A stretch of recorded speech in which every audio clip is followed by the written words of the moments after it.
Welcome, welcome. It's Friday. That means it's MSP Confidential time, and I've got a return guest this week in Mr. Aaron Hayes, Charting Marketing Manager at Aabyss. Aaron, so good to have you back, man. How have you been? I know it's late and dark in the UK right now. I appreciate you coming on this late in the day for you, on a Friday, no less. No, on a Friday. But listen, hopefully we get a few more viewers because last time it was the 4th of July weekend, if I'm not mistaken. So, yeah, people were out having family time and one thing and another. But yeah, I'm great. Things are good, busy. You know what they say about idle hands. So Abyss keeps me busy, which is great. I love it. And I'm just checking, and it looks like it's possible somehow the LinkedIn stream did not start, even though we are successfully sending this into restream. So let me just have a quick peek, just in case something happened with the LinkedIn channel. It says it's connected, and it says that it's streaming. So we'll see. I don't know. There is a hurricane going through the southern U.S. at the moment, and some of these things sometimes are problematic. And by the way, I hope everybody that is that we know about is doing okay with that.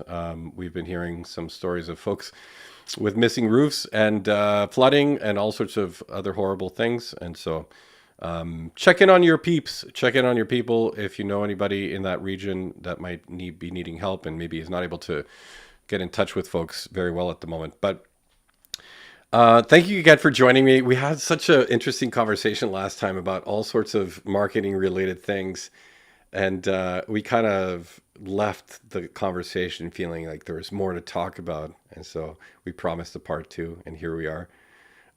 Let me ask you straight up, what's been on your mind since the last conversation, which is about a couple months ago, I guess? Um, what are you thinking about marketing these days?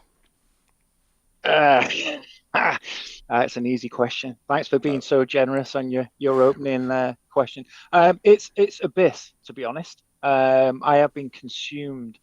I mentioned it last time. We've had a brand refresh, and we have ordered new team branded apparel, which is quite exciting for Abyss. So the whole process with that actually went beyond just going around and checking everybody's collar sizes and blouse sizes. It was quite an in-depth process, and it was certainly an eye-opener for me. So there's that. I've been working on the new Abyss website, which is also very exciting.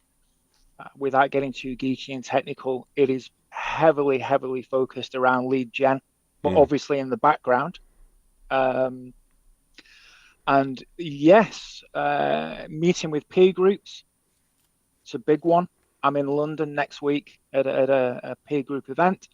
And yeah, it's that season again, isn't it? Where everybody wants your attention at Mm. events, award ceremonies, and one thing and another.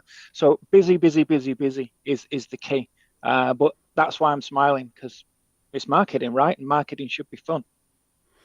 So you mentioned, the rebrand, and there's this something that's been on my mind lately is this idea of marketing internally to the company. I think we tend to think of marketing as this sort of outwardly facing thing, but there's a few people I've spoken to that have this philosophy of you need to market equally to your own people in many different ways, and I'm not sure if that's an abstract or too abstract of a comment, or if it immediately hits a chord with you in terms of how you think about marketing internally to the Abyss folks. But your thoughts Mhm. on marketing internally? It's so important. It really is important, and it's often overlooked. I'll give you an example, quick example. Um, I tend to plan my marketing strategy out monthly. So I have two key philosophies that I really lean into, and I mention this to CEOs and owners of companies when I meet with them. I often ask them, do you invite your marketer or your marketing manager into the boardroom? Do you involve him at decisions from the top down? And there's often a disconnect there. Well, it's the same with the marketers and the rest of the team. Um, I'm quite fortunate at Abyss that everyone in the organization is on board with marketing. Um, and the example I'll give is every month we have, let's say, a topic. I'll call it cybersecurity, for want of a better word. Um, and I'll put together a campaign based on feedback and communication from the team, people that are in the trenches, on the service desk, and I'll put something together. But then I have to obviously communicate them and explain to them exactly what the strategy is going to be, Hmm. so that they can be aware of what's going on if they're ever asked any questions over the phone, or they suddenly get lots of inquiries about compliance or cybersecurity or whatever the topic may be. So it's always good to keep people in the loop. And I know it's comm strategy, but that is marketing internally. Um, it's such a broad context, but it again, if everybody's involved in the conversation, then everybody feels involved and people feel empowered. Like they feel like, I always ask, is this marketing content relevant? Is it, are you getting these questions? Is this a sticking point for the customers that you're dealing with? And if it's not, and if it's a waste of time or I'm barking up the wrong tree, then let me know and we'll change it. And so absolutely, internal marketing and communication, it's key, especially if you're in a large organization with multiple heads of departments. So important. Yeah. Well, and even for small shops, again, I always put on the small MSP hat, I guess, for a lot of these discussions based on my own experience. If you're only sporadically doing marketing things, I think it's even more important to be communicating to the team, because in many ways, your small 6, 7 person team is your entire marketing department. Every time you're on site with a customer, every time you're on a call with a customer, and making sure everybody sort of is aware and knows exactly the kind of outcomes you're looking for from a marketing perspective. I think maybe there's a pushback from people that is like, oh, I'm not, I'm not the marketer here. I just want to do techie things, but it's not unrealistic to expect that your team is aware of the objectives of the business that you're trying to achieve, and that they are making strides to connect point A to point B when they're having conversations with customers or prospects, or things around initiatives.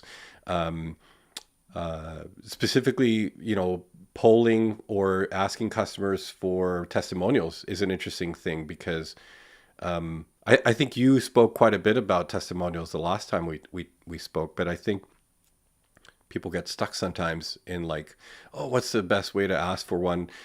Most pragmatic folks will just tell you, yeah, just ask. It's like, can I get your testimonial about that? But maybe speak to me a little bit about your evolving thought process around customer testimonials. I've heard recently some folks comment that they've started to not put their customers on their websites anymore for security reasons. Because if ever an evildoer is trying to target that particular MSP, then they kind of have a list of clients to go after that might be insecure and be a way to access, some of the other things behind the scenes. Maybe that doesn't affect your line of thinking, Yeah, but I'm curious what your thoughts are. no, I'd be lying if I said it wasn't a concern, because obviously we have the organizations that we represent welfare at the heart of everything that we do. Um, but to be honest, I feel that, you know, if you've got a customer that's willing to sing your praises, it's a great idea to sort of utilize that. And this may be a bold statement, but it's me, so strap in. Um, if you're confident in your own security and the security that you're providing for your customers, you shouldn't really have too many challenges around using their name or the narrative that you use around that, because at the end of the day, you know, you you're there to provide a service Hmm. and to provide that security blanket, if you will, to your customers. So, I mean, that's almost like saying, I have discussed this and thought about this in the past, and it's almost like saying, if I'm an MSP and or a vendor for that matter, and I say, we've got the latest and greatest tools, our services are amazing, and your marketing is off the scale. You're on LinkedIn, you're everywhere, you're doing advertising. I mean, surely that's almost the same thing, right? You're almost putting a target on your back by saying our services are the best, you know. But it's that having that Hmm. confidence in the fact that you've gone that extra length for the customer. And so for me personally, uh, customer testimonials are key, and they always will be. And you do get customers that even though you've done an amazing job and they're so happy with what you've done, they don't want to give you a testimonial. And it's no reflection on your work or your company's work, right? It's just that's just the way they feel. Um, but there's always another organisation that will be Hmm. quite happy to do so. I've noticed certainly, and it's not recent. It's a couple years, 3 years going now. A trend of shifting a bit of the public-facing conversation from we protect you 100% to we help you avoid or mitigate risk, and so kind of the shift to defensibility or resilience is kind of the point here. And we see this, in the way MSPs respond to other vendors in our industry that promise 100% security. They promise that their solution, avoids security breaches or incidents and stuff like that. And I'm curious if you're seeing a bit of receptiveness from the consumer or commercial public in general around this same topic to some extent. Yeah, I mean, it's all about the narrative and the sort of storytelling um, around that. Uh, you know, I know for a fact that we've had a lot of companies in the UK lately, and I'm not just speaking about Abyss here, that we've advised to look into their liabilities and look into the cover that they've got, because the cybersecurity insurance and the cover over here now, it's really a thing. It's a bit like GDPR when that Hmm. first came out. It was mentioned and it was sort of toyed with, and you had a few experts that went and spoke about it, even though the initiative hadn't even rolled out yet. But sure enough, as time progressed, that was taken rather more seriously, especially when large companies, were fined for breaches and mishaps. Um, and so, I mean, yeah, it's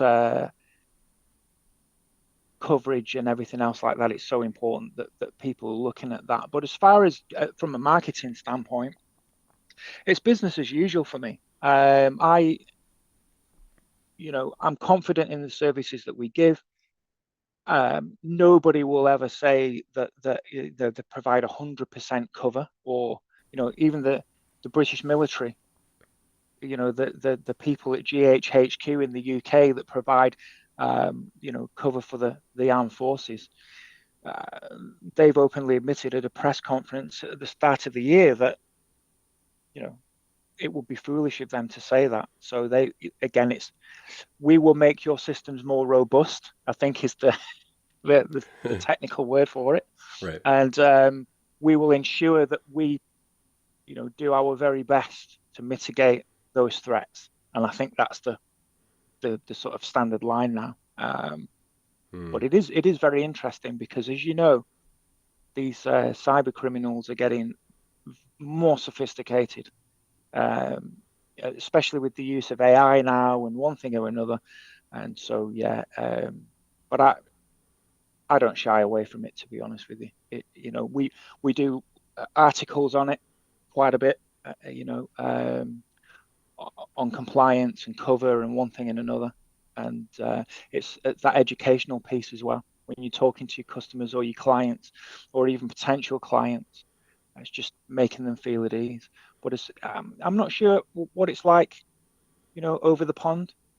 But it's certainly the whole standpoint's being talked about over here. Yeah, I think generally speaking, I think everybody agrees that we are kind of in this interesting positioning shift, to resilience and to mitigation, as opposed to, and there's the legal standpoint of it as well. Folks like Brad Gross, who's a well-known MSP focused lawyer, has regularly talked about the implications of marketing on your website that you protect 100% against, incidents and stuff like that, because this becomes a liability if there ever is an issue, and that had been promised to any extent. But legal liabilities aside, I think the shift has deeper connotations in the sense that we're seeing how important it is to get the clients more involved in thinking about security as a continuous program and not like a project, not like this thing that you kind of launch one day and finish a little while later. Certainly not overnight, but still there's this maybe inkling or feeling that, when will we be done with this security project type of thing? But that is also shifting to become more of this continuous program management, especially around compliance. That is the biggest thing I'm seeing, is compliance is driving a lot of that shift, a lot of those conversations. And certainly every little event that I'm at or conversation that I'm having tends to have a bit of that feeling as well.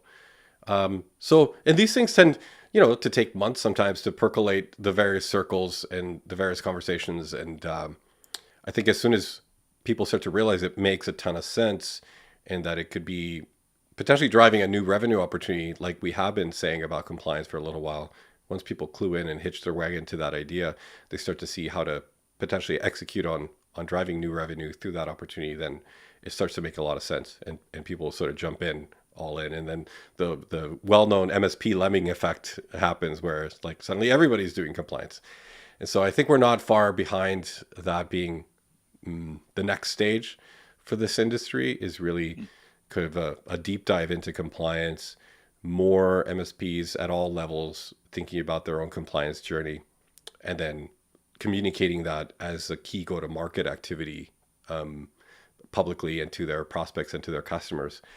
And so the interesting thing is, you go look at any MSP, typical MSP website today, and I won't say all of them, but 98% of websites are still very much a bit of the commoditized approach to help desk and desktop support and projects and network and infrastructure and some of these things. And this is maybe the pivot that I'm seeing, is we're starting to MSPs are trying to get their customers more involved in their own projects around, or programs around compliance and security and stuff like that. So that's what I'm seeing over here. Yeah, it's like you said, it's not a one and done thing that you go through a checklist and leave it for 5 years and hope for the best.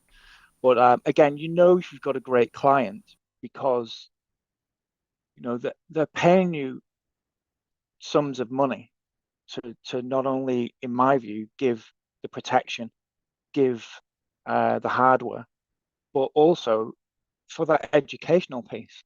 And if you've got a good client, I feel that they like to get involved.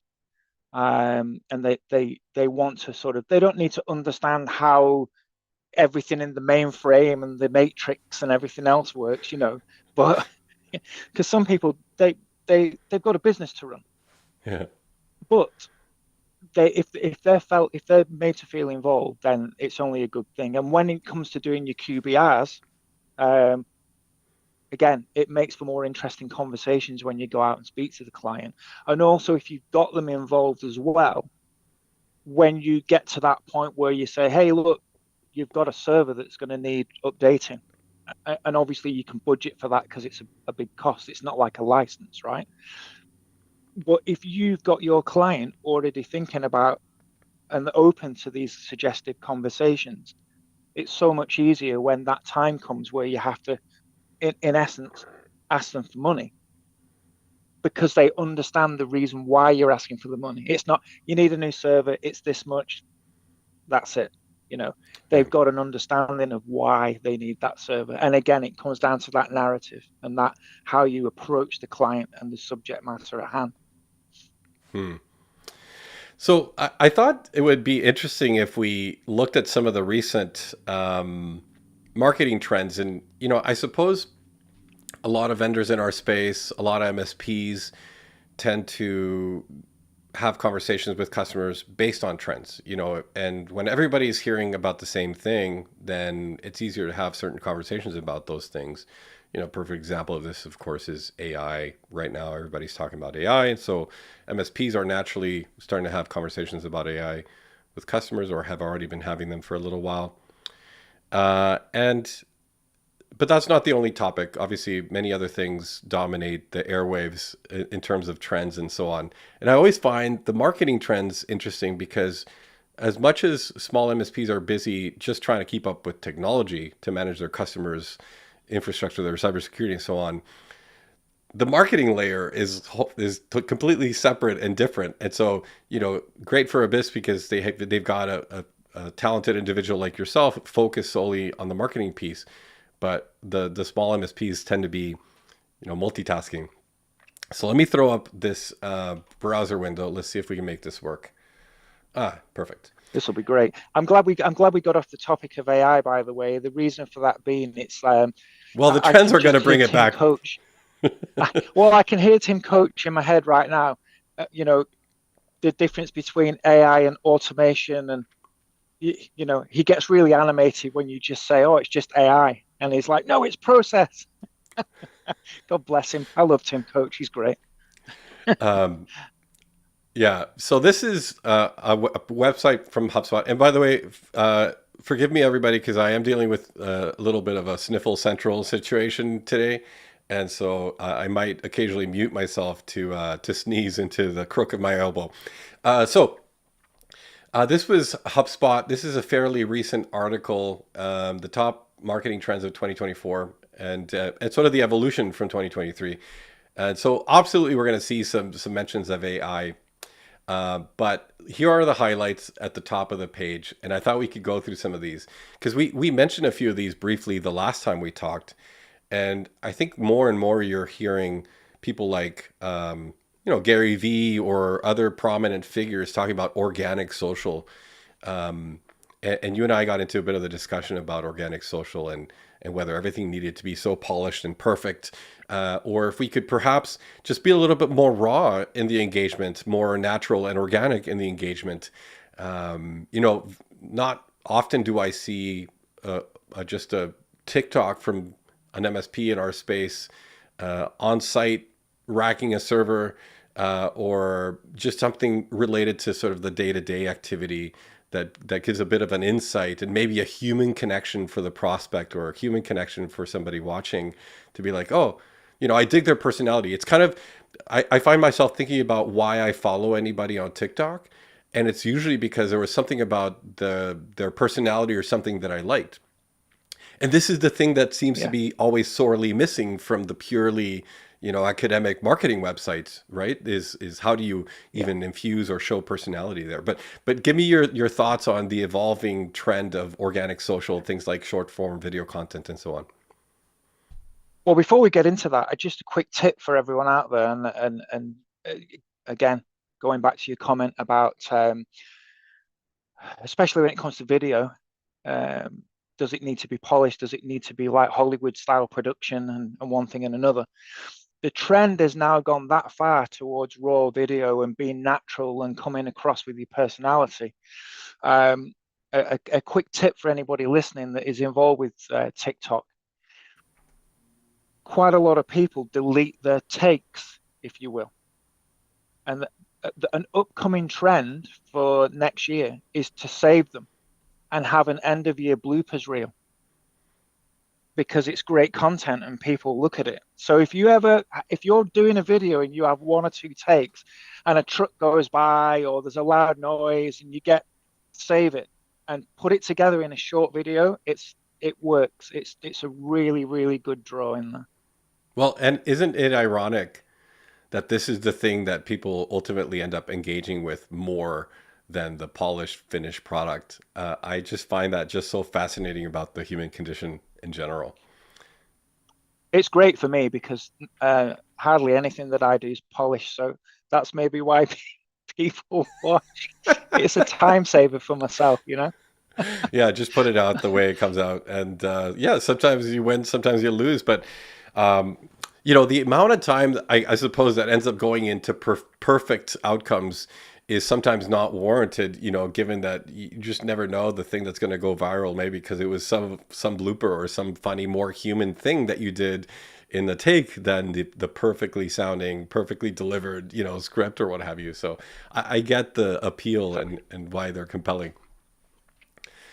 So do you want to Um, read these out for me? Because Yeah, sure. Let me see if I can zoom in a little bit. Actually, maybe we'll do that. oh, that's better. Yeah, there you go. So the first one, yeah, the short-term video content will continue to rule. Not that it hasn't been like a trend so far, because it absolutely is, and the way we're consuming on social is very much the short-term or short-form video content. And this is what I guess a lot of folks like Gary Vee, who's I don't know if he's the oracle for our industry necessarily, but he seems to have been always right about the upcoming trends in marketing and in social. And so I guess now he gets a little bit more airtime because of that. But he's been talking about organic social for quite a while. Yeah, and obviously I agree. Video isn't going anywhere, especially at the rate we consume. But I will say, although it doesn't have to be great production, the opening sort of couple of minutes, or at least the thumbnail that you're going to put out there to promote that video, needs to grab that attention because it's just so easy to scroll, especially on a Hmm. mobile device, right? So yeah, it's key. But yeah, especially Tim, on TikTok. so we had a comment from Tim C. Hey, because it is it because were you referring to the fact that the bloopers are more engaging and more organic and more real? I imagine that's what you were referring to. And yes, Absolutely. again, as a consumer, I think we always have to put ourselves in the position of the consumer, because we're all consuming this video and we have maybe a disconnect between how we process what we consume and how we think we should be delivering. Maybe, all those fears that we have of coming across maybe not polished, not professional, not X, Y, or Z. And so I think it's interesting that to try and A/B test it, like let yourself just be casual with it to give it a go and see if that works. There's a gentleman online at the moment, and he's been playing golf for about 2 or 3 years, and he wanted so bad to have a TikTok and YouTube golf channel where he would go around play holes on different courses. But the problem was he's terrible, right? He's really bad at golf. And somebody told him and said, "Look, just play anyway. It's you." And he did. And the guy's following now is unbelievable. And he will always get like a 9 or a 10 on a par four. And but people follow him because it, and again, he condenses it into short form content. So it'll be like shot, shot, shot, shot, shot. But he has more followers now because he's bad at golf than he is because he's trying to be this professional, PGA wannabe, Yeah. So it works. It does work. I'm not sure that MSPs can lean into their network faux pas or when they screw up, a data migration necessarily as a way to Yeah. engage with the market. But there's many things about the day to day practice of IT that I think could be way more engaging than a perfectly polished video of sorts. All right, so creating There's content. time for education, isn't there? Yeah. There's time for an educational piece, and there's time when you're actually doing a demo, or you're videoing an information piece for a client. Uh, but yeah, there's also a time where you can have a laugh and show your human face and still get the point across. All right. Number two was creating content reflecting the brand's values will be key to retaining your customers. And let me maybe a quick tangent on values, because I remember a long time ago, somebody that was on the soapbox about the values that people throw up on their websites. And I think often companies tend to have this approach to values of like, what are things that we can agree that are important, and then they just slap those on a poster and they call them their company values. And I remember going through an interesting branding exercise with a local brand expert here in Vancouver, Allison from Rex Image. And at the time, the way she articulated to me the exercise of understanding or articulating values was that you had to discover what your values were. You don't install the values, you uncover them. And so you figure out what it is that's important to you, to your people culturally, and not just from the top, because I think that's the other mistake sometimes companies make is that, the ideal values is kind of what's installed on the poster. It's not necessarily reflective of what the culture is today. And of course, you don't want to say if you have a negative culture, you don't go on and publish that while you evolve it or try to improve it. But certainly there's some ideal in that. And so tell me, a little bit about your experience in marketing through the lens of company values, because I think it's an interesting thought process. Yeah, again, it's a broad topic, but you've all got. I mean, you've got your goals as a company as well. So you've got your North Star goal, which is your aspirational where you want to be, and your values reflect that. And I think you're right. You uncover those as you go along. And sometimes they'll evolve. But what I find is that your values really lean into your company culture, and it bleeds into your recruitment programs as well. So once you've got your values set out, any recruitment that you do, you can tell pretty much straight away whether that person's going to be a right fit. And and there's a difference here between having the right company values and sort of personal values. You can have hobbies and things like that outside the company and do whatever you want outside the company, but if when you're in the company and you're working on a day-to-day basis, if you share those values, and I hate phrases and catchphrases, but it is one that's used quite a lot when it comes to values, and that's if the company's rowing in the right direction, you're all going forwards, um, then it's a good thing. But from a marketing point of view, absolutely.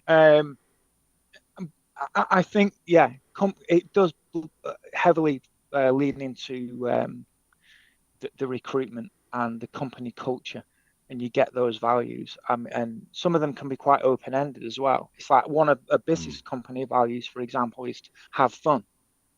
Now that doesn't mean we run around the office naked all day, and we have fun in our work. And so again, a statement like having fun, right? It's quite broad, but we know what it means within the organization. And again, customers can see that as well.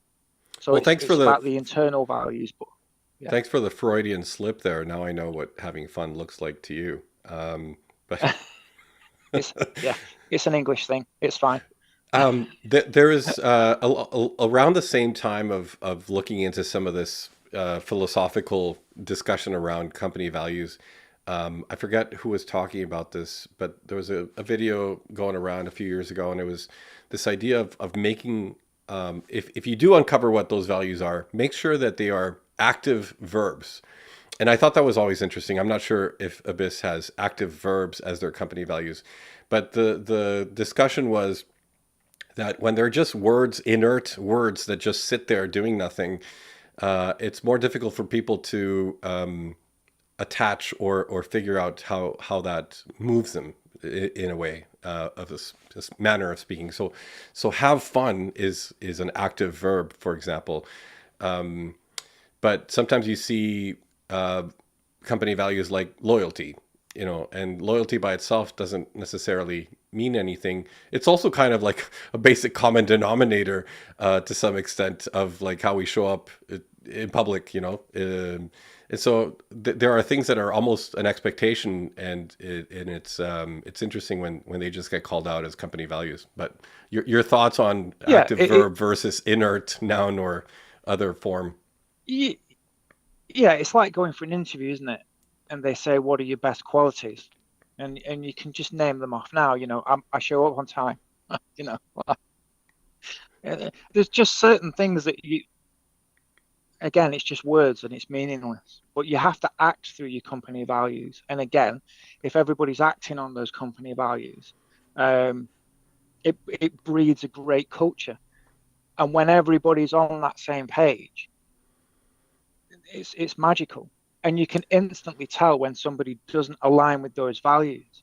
And that can be, anyone from managers, all the way down. Um, and if it goes against your company values, if somebody's acting in a way that's, I wouldn't even say inappropriate, but just Hmm. constantly against what your company values are, then it's never a good mix. It's never going to work, because it'll drag you back. It'll be like an anchor weighing the company down, because you'll have like five or six, departments or that want to move forward, and they've all got the right idea, and there'll be somebody like that's causing conflict, for example. And so, yeah, the company values, if it's instilled, uh, we have them on a wall, on the stairwell going up to the steps. You can see them on the wall. They're in a frame, and they're not there to sort of batter it home. It's a nice thing to have in the office because it reminds you of why you're there. And I think there's that selfless thing as well of again bringing it back to marketing. I love marketing, right? But I don't market for myself. You know, I market because I understand the value that I bring to Abyss, and to Hmm. take the company forward and stand us out from our peers, um, and competitors, if you will. But I could be the best marketer in the world, but if I don't align with the company values, or I'm off, being maverick all the time, and it's not going to work, and that's that thing again, that recruitment piece of uh, you know getting rid of those toxic people from your environment. If you're really amazing at your job and you're superb at your job, but you're bad for the company as an owner, you've got to Yeah. fall back on your values and go, does this person represent what we're trying to do as a company? And if not, it's time to cut ties in more often than not. Do you find yourself ever leaning into the things that maybe you wouldn't have talked about because they should be obvious, but they're not so obvious because people don't actually do those things? It's like an MSP perhaps advertising that they answer the phone, you know.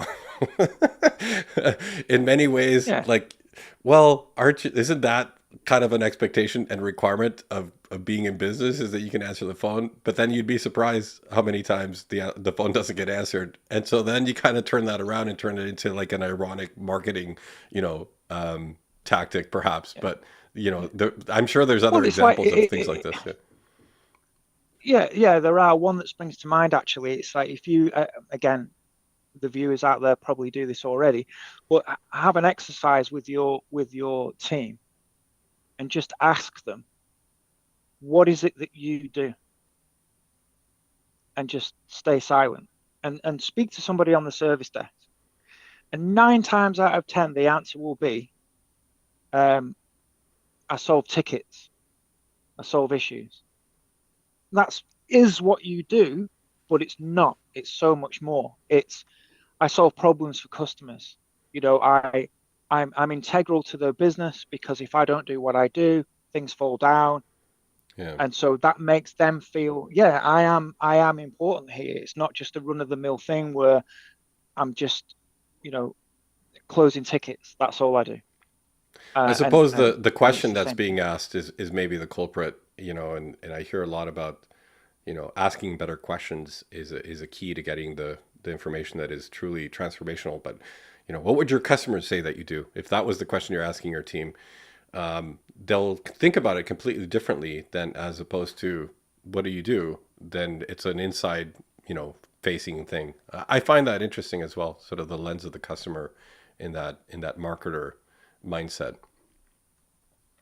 Yeah, yeah. And everything that you do, in my opinion, you should look at your company, but at the end of the day, you're not marketing for your company. You're marketing for your audience, for the people that are engaged with your services, um, and you've got to have that in mind. Again, if you're out there and all your marketing is heavily tech focused, you're going to lose a lot of your audience because, Right. I mean, let's look at the terminology, managed service provider or MSP. Half the people out there don't really even know what that is, right? It's like I've had people we've all in this become industry. accustomed to saying it.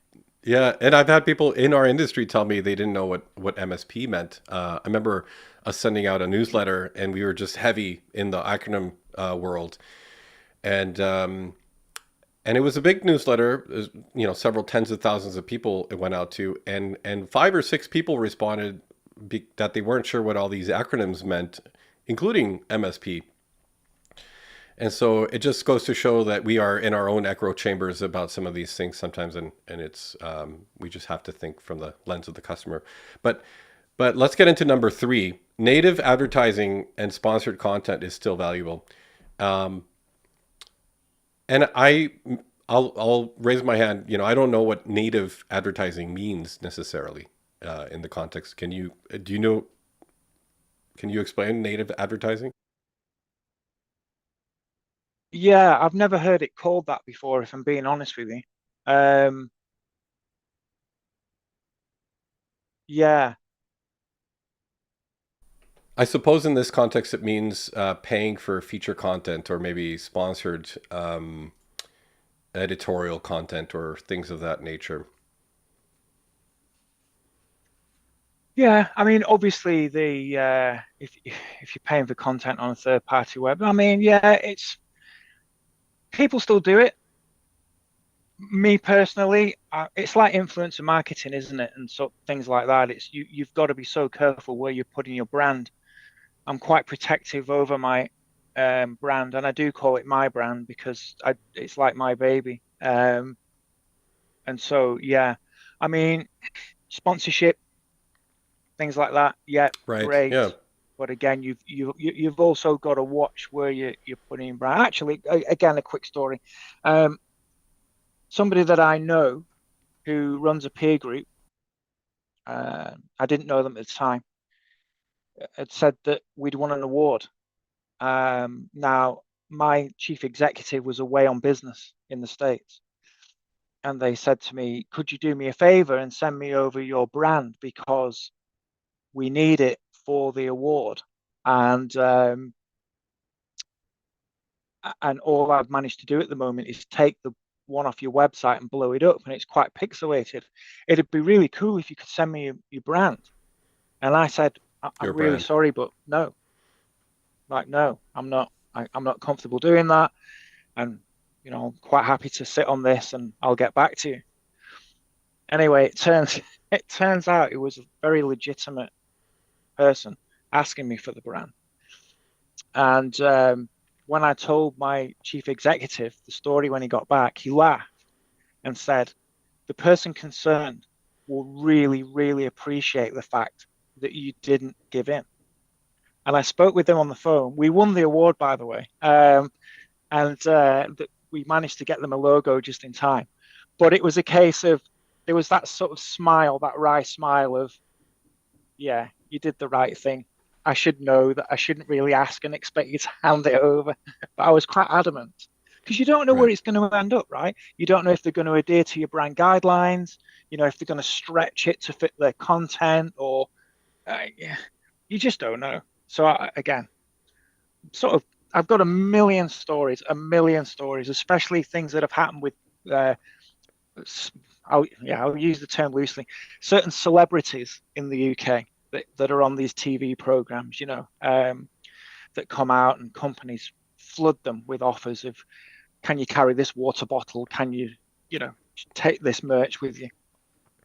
And yeah, things come out later on down the line what they've been up to, and yeah, it not always, but sometimes it has been known to backfire. Yeah. Um, so that was native advertising. Influencer marketing is still crucial. Now, I don't know it in the MSP world if we really have sort of seen examples of influencer marketing in the wild, but But what are your thoughts on this? Have you thought about influencer marketing as far as reaching your, you know, ideal customer profile or prospective Yeah, customers? absolutely, absolutely. I mean, I don't know if you can see it. So I'm not sure what side it. Oh, my name's covering the thing. I'll have to go Oh, the other side. I've got an I, Abyss I can move this jersey on around. today. Oh, The the branded the apparel. shirt. There you There it go. is. There it is. Yeah, yeah. One day I will get Greg Jones to wear this because that, as far as I'm concerned, that's influencer marketing boxed off. If I've worn enough Kaseya stuff in my time for him, so like, I'm pretty sure if I can get him in an Abyss top, that's influencer marketing boxed off. But it is a thing actually. Funny story. We have a client who's very very influential in the UK. Very empowering individual, very senior, and they were looking for a new um, bag to carry the new laptop in, and we provided them with the bag, and they said, "I'll make sure this gets seen everywhere I go." So we didn't set out to do that, right? It was just, I'm happy to take that bag. It's great for me. It's great for the laptop, and but the conferences that this person goes to, great, Yeah. fantastic. And if it starts a conversation and a talking point, superb. Um, and again, I just find the whole thing interesting, right? Like someone sees it and goes, "Oh, what's Abyss?" Yeah. Because it doesn't say Abyss, IT, cybersecurity, managed service provider. It's just Abyss. So again, will it invoke a conversation? We hope so. We hope it leads to better things. Um, so yeah, if it's done in the right way, it's like everything else, isn't it? You've got to do things in the right way, and it can't be overdone. Now, Although, respectfully, and as much as I love Greg Jones, for those who don't know Greg, Greg is at Kaseya, but he was previously at Abyss. Now, Greg is not necessarily in front of your prospective customers, which are, you know, businesses, small, medium, large, and so on. And so this is maybe a common mistake people make with influencer marketing is the wrong target influencer potentially. And so, oh yeah, yeah, because obviously we understand Greg's again in the vendor world, but he does attend events that aren't necessarily catered to vendors. He does a lot of golf days and things like that as well with right. clients as well. So yeah, again, in the right place in the right time. But yeah, it's fantastic, and he does also a lot of videos, and he's quite active on his Facebook as well as the online stuff that we see him doing on LinkedIn. Um, but yeah, there's so many people. I Yeah. mean, I'll tell you who does it really well. Gymshark. I'm not familiar. It's yeah, Gymshark. It's an activewear apparel brand. The guy Oh, started it in his basement, basically, and it's now the guy's a multi billionaire. Um, and oh, Gymshark. he I don't have Gymshark wear, but they specialize in a lot of heavy influencer branding. You see Interesting. people on Instagram. You see people on Instagram in the gym or out. They they will be wearing Gymshark, especially over here in the UK. Ironically, there's a fitness YouTuber that I follow that is small. He does just fitness YouTubing, and he's launched a brand of clothing called Cardio Dolphin just to compete, and it's actually selling really well. So Gymshark Cardio Dolphin. That's awesome. Yeah. Cardio Dolphin, yeah, Yeah. absolutely. Influencer marketing. Yeah. And finally, and not the least of which is AI. AI will only increase into the new year. And so it's funny. I think we may have talked about this last time too. I use AI strictly as an unblocking mechanism. Uh, writer's block unblocking is what I mean by that. Because often when you have this big framework or concept that you want to try and start writing something about or explaining, it can take a little bit of I don't know, multiple tries or just being stuck thinking, where do I start? Where do I start? And procrastinating a bit of the just getting started or just writing something. And I find AI helps me unblock a lot of that early iteration around an idea or a concept. And I think the risk is becoming complacent to it. And of course, just, copy paste whatever AI is spitting back at you without putting any reasonable thought and examination into it. But tell me a bit of your approach to using AI in your marketing efforts today. Yeah, um, I use it and I lean on it and I practice with prompts because that's the thing, right? Again, it's like everything else we've discussed today. It's how you use it.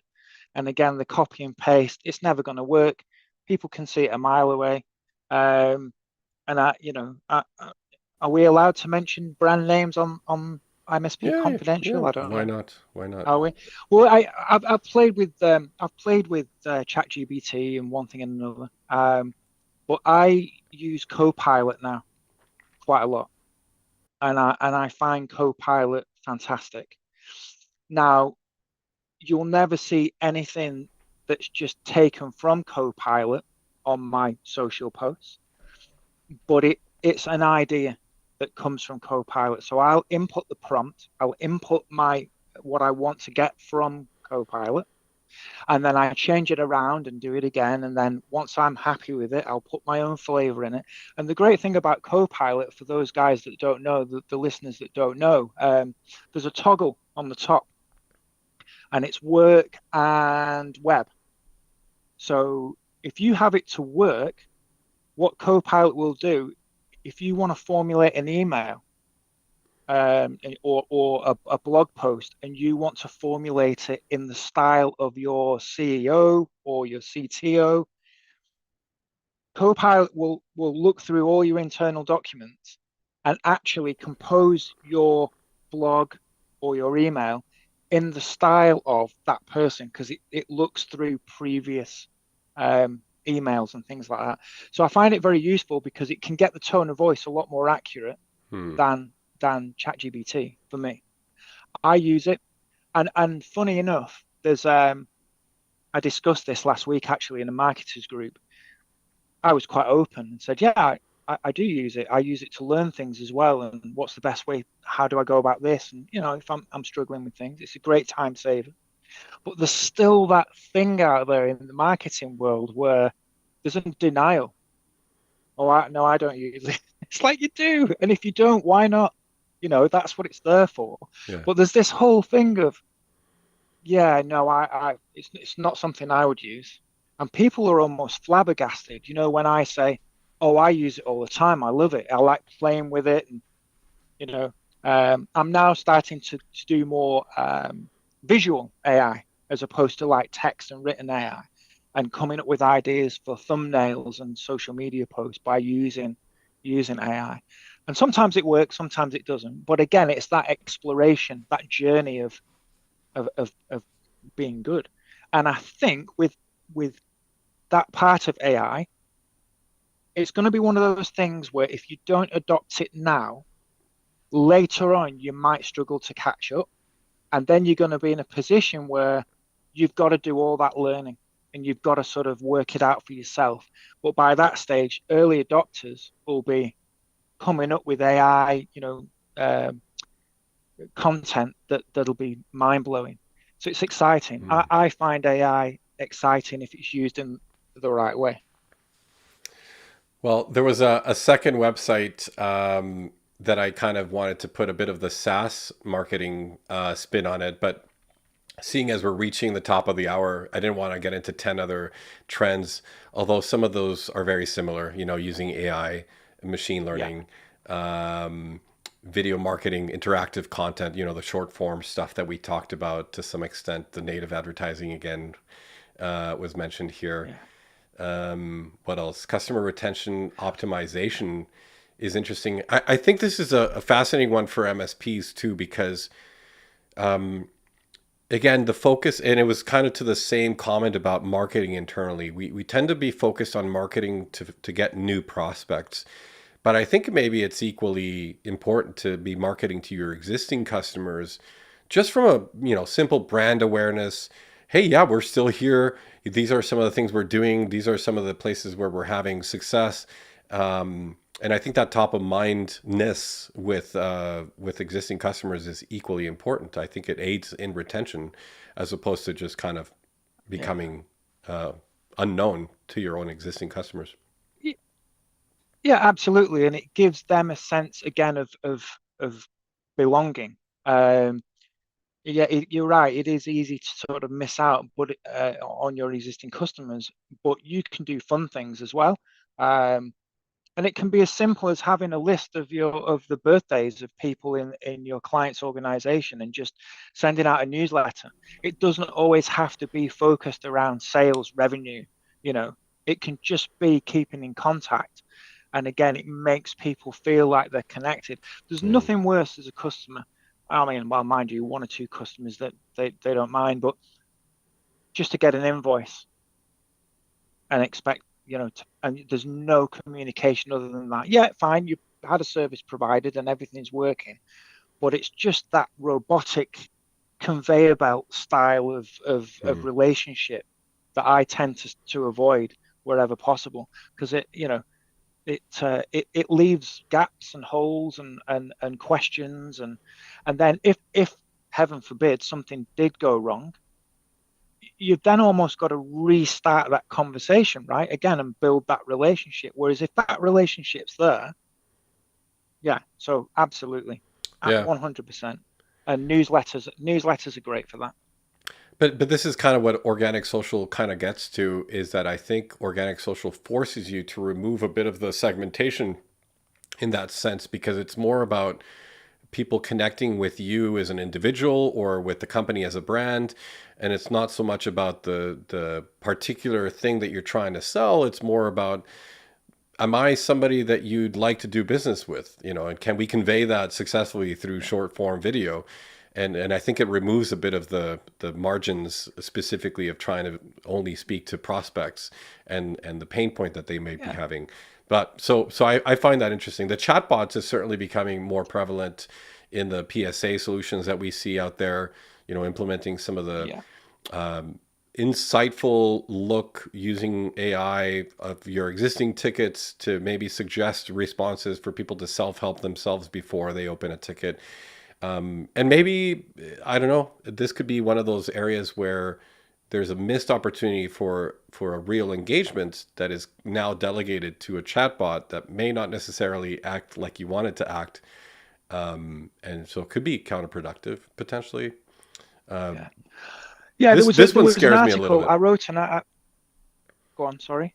No, I was just saying this one scares me I, a little bit. I Oh yeah, yeah. I posted an article to LinkedIn. I didn't write it.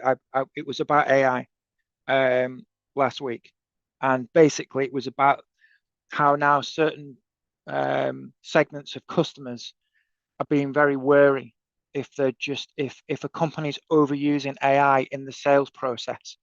When they're trying to reel in their customers because of it loses that human connection.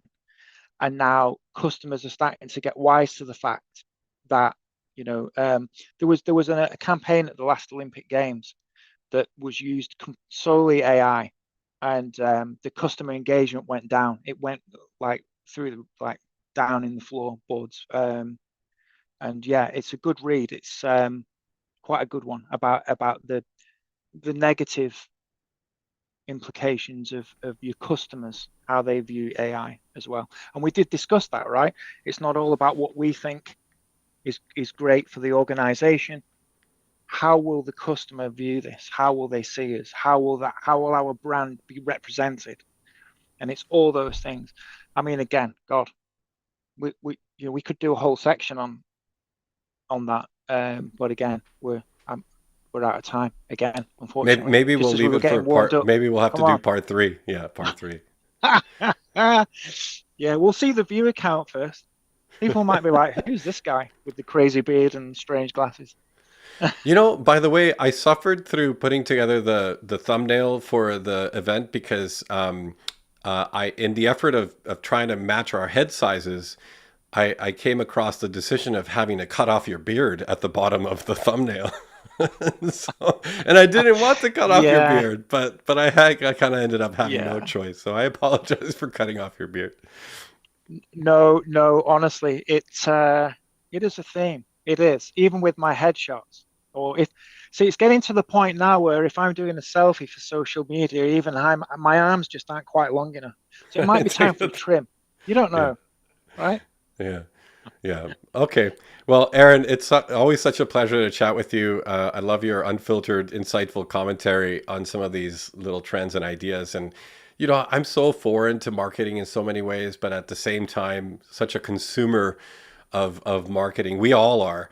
I think it's interesting the thought experiment of catching yourself in those moments as a consumer and how you might apply that to your moments as a business who's trying to market to others because there's little ideas everywhere, and I find myself always like translating some concept from one industry into that actually would work really well in the MSP industry if you just kind of reframe it or recontextualize it this way or that way, and I think that's interesting.